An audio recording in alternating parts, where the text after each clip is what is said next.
هلو يا حلوين، عاملين ايه؟ يا رب دايما تكونوا كويسين. وحشتوني جدا من اخر فيديو نزلته. شكرا جدا على تعليقاتكم وتفاعلكم. هعمل معاكم النهارده من اجمل واحلى الاكلات وافضل الاكلات اللي انا بحبها، طبق مسقعه بتركايه بسيطه بس فرقت جدا في الطعم وبقت طعمها خطير. اول حاجه انا جبت بتنجانه كده مش كبيره قوي لان ما بتبقاش فيها بذر، جبتها كده متوسطه وتبقى طويله.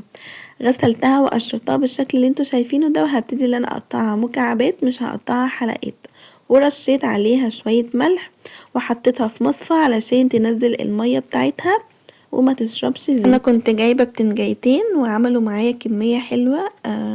انا بحب اعمل المسقعة بالزيادة لان احنا هنا في البيت بنحبها بالطريقة دي، وبنفضل بقى ناكل نتغدى بيها نتعشى بيها او نفطر بيها على حسب ما بتطلب. المهم جبت الطاسة وحطيت فيها معلقة كبيرة من السمنة ومعلقة زيت زيتون. لو ما عندكيش زيت زيتون استبدليه بالزيت العادي وما تخافيش مش هتبقى فيها زيت تماما.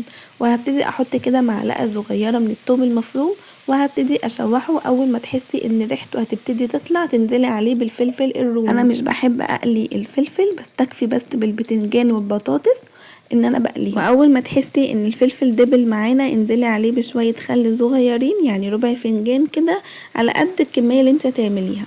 وعايزه اقولك بقى الريحه خطيره. وهبتدي بقى ان انا اقلب كل ده مع بعض وهنزل عليه بشويه كزبره صغيرين. الكزبرة بجد بتودي المسقعة في حتة تانية خالص، بتخليها طعمها خطير وفي تست كده بجد بتبقى طعمها حلو قوي.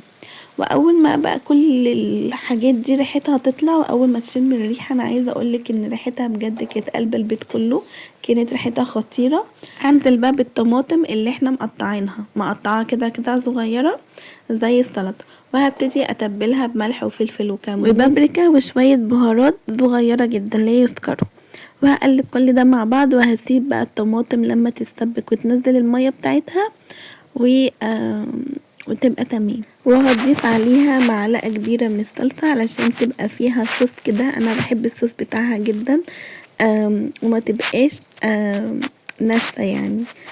حبيت ان انا احط فيها معلقة صلصة كبيرة وبجد كانت طعمها خطير. عايزة اقولك ان انا حاسة ان انا جوعت وانا بعمل مونتاج، افتكرتها وافتكرت الريحة بجد عجبتني يعني. عايزة اقوم اكل دلوقتي حالا يعني بجد جوعتني قوي. حطيت بقى شوية بابريكا كده حلوين علشان تديها اللون الحمار الحلو. دي بابريكا مدخنة بتديها طعم ولون. حطيت بقى البتنجان والبطاطس بعد ما قلتهم، والطماطم خلاص اتسبكت وظبطت الحدق بتاعها والطعم بتاعها وبجد طلعت طعمها خطير.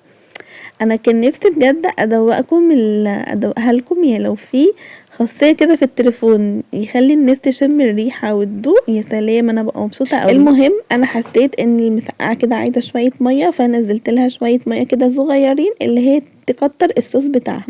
وبس كده هي كده خلاص جاهزه وبجد طعمها تحفه تحفه تحفه. بصوا بقى الالوان بجد لونها حلو قوي. البابريكا ومعلقه الصلصه اديلها كده لون وطعم حلو. بجد جربوها بالطريقة دي هتعجبكم جدا، وكمان طعمها مختلف بالسمنة والكزبرة. جربوها بالطريقة دي مش هتندموا وهتعتمدوها على طول. وهستنى رأيكم في الكومنت. يا سلام بقى لو من البداية كده حطيت لها فلفل شطة، يعني فلفل حامي.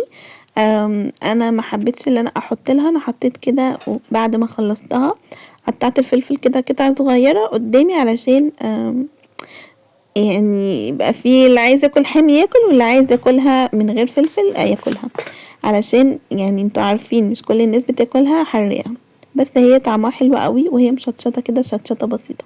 وبس كده، يا رب تعجبكم وباي باي.